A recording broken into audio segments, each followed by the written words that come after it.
And these days, you can use Snapchat for just about anything.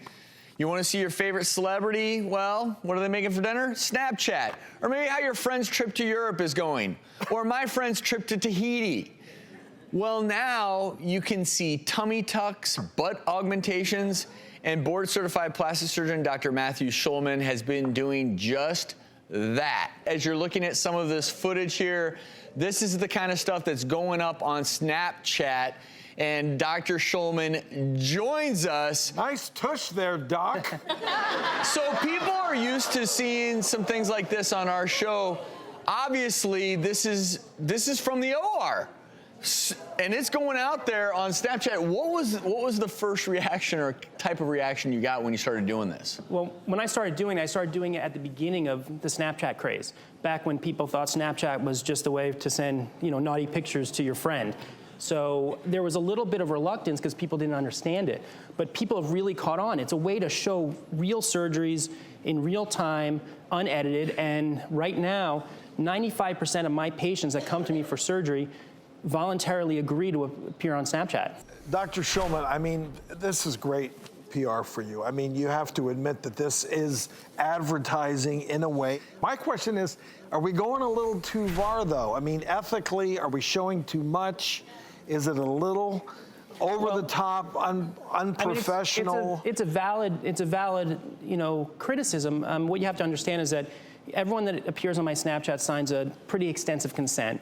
I'm sure. Their privacy is completely maintained. We're not showing anything they don't agree to. And what I'm doing is really just trying to educate and show what real surgery is like, because if they're not looking at this, they're looking at reality television and other shows that are kind of sugarcoating things. This is real surgery, so I think it's educational. Patients like this. They like to go home and watch their surgery.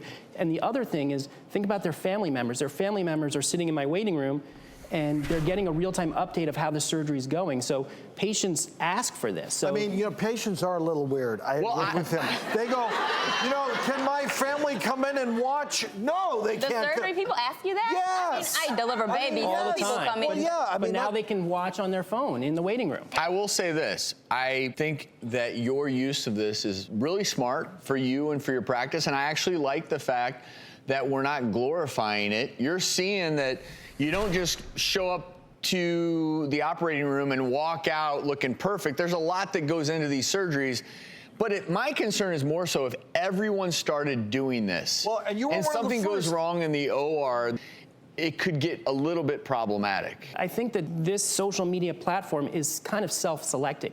Not everyone can go out there and do it. It's not for everybody. It takes some effort. It takes some coordination. So it's not the type of thing where every surgeon out there is going to start a Snapchat account tomorrow. But I think it's important that we have a responsibility to do this ethically, responsibly, and professionally. And I've been working with the governing body of the plastic surgeons, the American Society of Plastic Surgeons, to help them develop guidelines for the ethical use of social media. So I think this is a great social media platform, but absolutely, there are people out there that are doing it the wrong way, and they're crossing lines. I think that it does put people at higher risk liability-wise, because if something goes wrong, it's documented. Well, and it's not only is it documented, but then the question is going to be, were they distracted by the video cameras? Right. And I think is that something that you've thought about? I mean, I've thought about it, and that's another common criticism, that it's distracting to the surgeon.